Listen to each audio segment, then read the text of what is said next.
And to me, the trickle-down effect, and again, if I was at 35% that Draymond was coming back on a one-year deal and, that tough love off the court, what that would feel like, how he would feel slighted, I get it. If that was at 35%, this Horford announcement, for me, partner, has moved that thing to 99.9%. That July 29th, however fast they get to it, they will rip that up, and Dre, I don't know the number, will be here multiple years, just like Steph Curry, you mentioned, Steve Kerr, and now Tito Horford.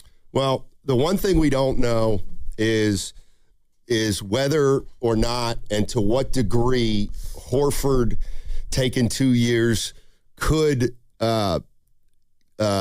spur the Warriors to then have this access to a $15 million taxpayer exception.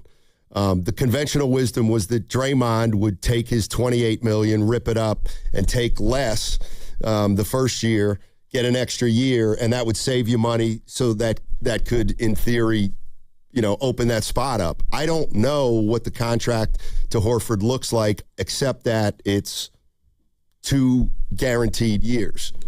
Guaranteed. So, Al Horford's going to be around for a couple years. Can I read this to you about the newest Golden State Warrior, LeJay Jones? And this is the same person that wrote this in regard to his strengths and his weaknesses, but I'm lost and I need your help. Strengths, Donnie. Jones has good size on the perimeter, is a capable shooter, and can make plays defensively. So to me, my takeaway, because I wasn't too familiar with him, good size. But in the next breath, weaknesses. He's a poor playmaker, and this is the part where they lose me, and doesn't have good length for his size. I've never heard that. Doesn't have good length for his size. Have you heard that? I've never heard that. Means his wingspan's probably average, but he sounds like a 3-and-D guy to me. That's what it said. That's what he can be, a 3-and-D. But in the under strengths, he has good size, but he then got good length for his size, huh? Yeah, but they said 3-and-D. I don't really get too involved in second-round picks until I see him play, if they even, can. My list from yesterday. So, what's that? My list from yesterday with. Yeah. 888-957-9570 is the number. We'll also get into some Giants news. They win last night. Let me tell you something. And I tried to tell my young colleagues this. When you I don't remember. Are losing 1-0 in a baseball game, and a guy in the 9th inning hits the tying home run. Yeah. Devers. That's the big home run. Right. Okay? That's the big one. All right? The next one is the gravy. It's like if you're down 2. Give it to me. With 1 second left, and you make a 2 to send it into overtime. That's the big shot. And then some guy hits a dagger 3 in overtime, gets all the glory, but make no mistake. Put that one in Rafi Devers' war column, baby. Yeah. Shout out Original Joe's, because that was a meatball. That was a meatball right over the plate, and he deposited right over the center field fence. You want to talk about some of the best at-bats that I've seen this year. Holy Toledo, was Devers grinding last night. Oh, my goodness. How many pitches did he see alone? I mean, he wore out the A's staff. Well, their bullpen is a big win for the Giants. Yeah. Go for the sweep today. First time all season. And then should probably pass along this news. Giants president Buster Posey was supposed to do an interview today at 7:30. What did he say? On the other station. And, he didn't do it. Larry Baer did it. Oh. Larry Baer. Yeah. So they were promoting Posey, and I guess he didn't come on, and Larry Baer took his spot. They went to the bullpen. Of that, what you will. I already know. Oh, what? Oh, you know? Yeah. Tell me. No, I feel. Oh, goodness. Or you know, or do you feel? Those are two very different things. He's in over his head in regard to, high leverage situations and handling the media. They should have did this the other day when he talked in the dugout, but this is probably a byproduct of how bad that went.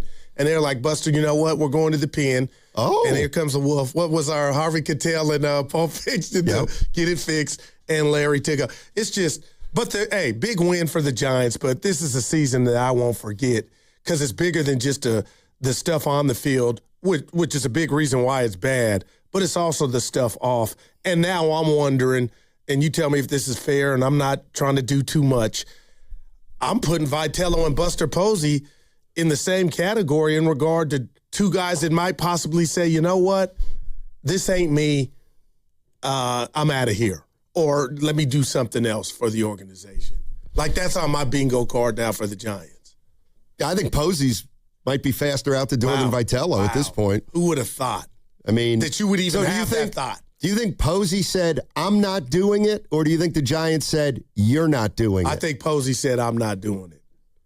They promote. Yeah, they did.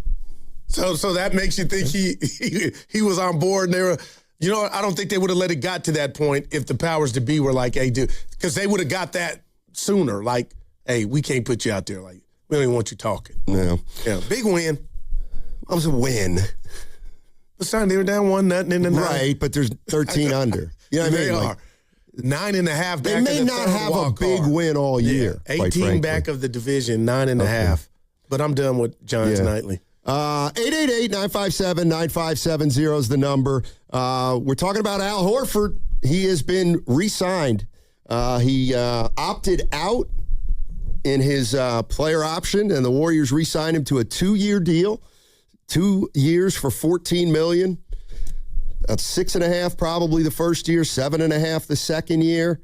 And the big question I have for Warrior fans is, look, if you're a fan of this team and you know what's up, it looked like, I think to a lot of people, maybe not, that they were going to push this thing one more year. Warrior fans, do you think they're trying to push this 2 more years now? And I don't necessarily think this in and of itself means they're pushing all their chips in for 2 years, but it does lead to questions about if you're going to give Horford an extra year, now what do you do with Draymond? Oh, man. And now what do you do with Porzingis? Right. Or Jimmy Butler. Later on, what do you do with Jimmy Butler? So 888-957-9570 is the number. I think it's pretty apparent. Everybody likes Al Horford. It's just... We thought he was going to make the decision to be done with basketball. So I guess that's why in a crazy world, Steiny, he's at the age to where he was going to walk away and we understood it. Now you want me to buckle my seatbelt and get excited for 2 more years when they say when you're even thinking or pondering about retirement, you're done. You're already retired, Well, and is he going to do the same program? No back-to-backs? I would assume. What? I would assume. I was listening to the Morning Joes, and they put a number. Carter might be able to help me in regard to games played for Horford if we set it at 41. I would take 50. Oh, you did 50. Oh, I was going to say, I'd take over on 41. On 50, I don't touch it. Well, that's not the exercise. You got to make a bet. I'm going under 50. You never have to make a bet. Okay. I'd bet over. What the hell? I'm in a good mood. It sounded like Evan. I'm in a good mood. All right. Well, you're not. Although he's got sciatica. Well, LeBron had it. We got to talk about what popped off in Minnesota. I mean, that's the talk of the NBA world right now. What happened? Lamelo Ball, my favorite, one of them, is now a Minnesota Timberwolf, and I think they gave up a lot. Naz Reid? So Naz Reid for LaMelo Ball's a bad trade. I'm just asking who's a better player. LaMelo I'm just Ball. asking. Okay, it was pretty much a 1-for-1 trade. But my thing is, I envision getting LaMelo Ball, throwing it to Randall and Reed. No, throwing it to Gobert. Well, he's their lob threat. Yeah, they got smaller. Okay, but they might not be done. What if they get Jaylen Brown? They're going to get smaller even still. You think I don't know what's going on in Minnesota? Well, you think I haven't been in touch? You didn't tip us off. No, you're right. I don't. That's because I don't do that. Well, what do you want? Give me a team. I'll tell you what they're doing. Minnesota. They're they're going to get Jaylen Brown, and they're doing what? Now that will. Let me tell you what they're doing. If you get Jaylen Brown, San Antonio is shook. Let me tell you what they're doing. You gave San Antonio a run. This is what gutsy organizations do. They see a trend and they go, no. Minnesota went bigger than most teams earlier than most teams. And now they're saying, you know what? Let's put Lamelo Ball, Anthony Edwards, Jaylen Brown, and Desumnu out there. Let's get 4 basketball players, not big guys who happen to play basketball. Yeah. You pulled the Jaylen Brown part off. That is called thinking outside the box. Now, Finch won't be coaching the team after January, but we'll see what happens. Gotcha. Let's go to Jimmy. I want my 3 seconds back. Let's go to Jimmy. Jimmy's in Bayview. Hey, Jimmy. Hey, guys. Thanks for taking my call. Sure. Actually, I really like this move because what that does, that gives them a locker room presence if they move off of Draymond or Jimmy Butler or both. That gives them the old, the old hardened elephant in the room with the group of young guys. They just drafted Draymond's replacement. So, I mean, this opens up Dunleavy, to be Luca Brasi if he wants to take everybody out. I see it differently. And also with you guys just mentioning, everybody's moving off of these huge contracts. Yeah. Trey Murphy, LaMelo Ball, just like you say. So why wouldn't the Warriors have been, this frees up the big money for somebody younger. Maybe you keep an old guy for a locker room presence. Maybe they like the way Horford speaks to the young kids better than Draymond. Right. So I actually really like the move, and I think it's setting up for quite the interesting year. What do you guys think? Yeah, I think it all comes down to this, Jimmy. If you're a Warrior fan, does giving Al Horford 2 years seem to indicate to you Warrior fans that it means they'll give Draymond another year and that they'll try to bring Porzingis back for a year or two, and they're relying on Jimmy Butler getting back? And would the unthinkable be a possibility that Butler gets another year at some point when February rolls around? Donnie, I think you nailed it, man. That's how I'm looking at it. I don't hate the move, but it's what about confusing. the plan? It's confusing.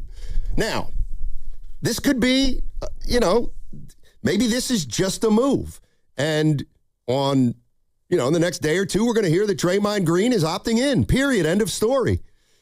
And then we move on with Draymond in the last year of his deal and try to figure out whether the Warriors are actually trying to move him or not.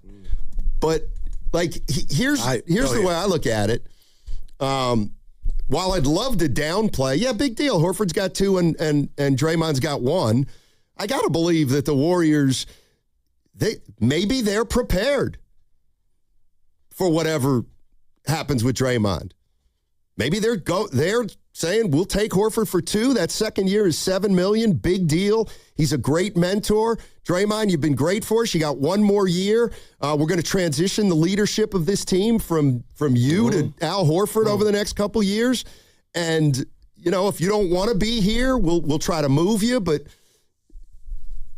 Al Horford, in essence, has nothing to do with Draymond Green. They like Al Horford. They're giving him 2 more years. And Draymond, you're playing on 1, period. This, what if the Warriors, what if the Warriors could the Warriors use it? Draymond, 4 years ago, 4 years ago, we acquiesced to you. And not only did we acquiesce to you, we gave you a player option. So this is your player option. Use it or don't. That's what you wanted. When you took that player option, you might have been thinking, oh, well, I'll just opt out that last year and get more money. Well, guess what? We're not there anymore.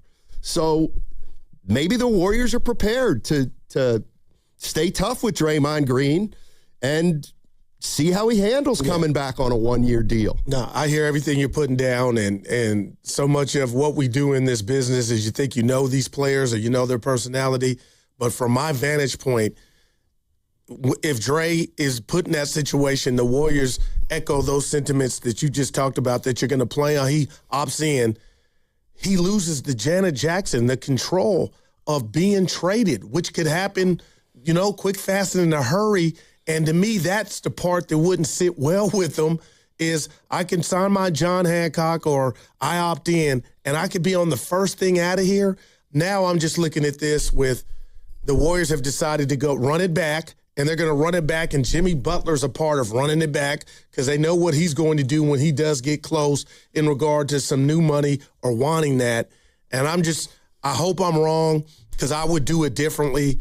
But this, I know it's small money, but this Horford deal and the fact that he got 2 and you're telling me your sources or somebody said he got 2 because he asked for it, I feel like Draymond has that credit card too. They know he wants to stay here. The connection with the chef, all that, even Kerr, I would fall out of my chair or crash my car driving if I get it now, that Dre is just coming back for 1.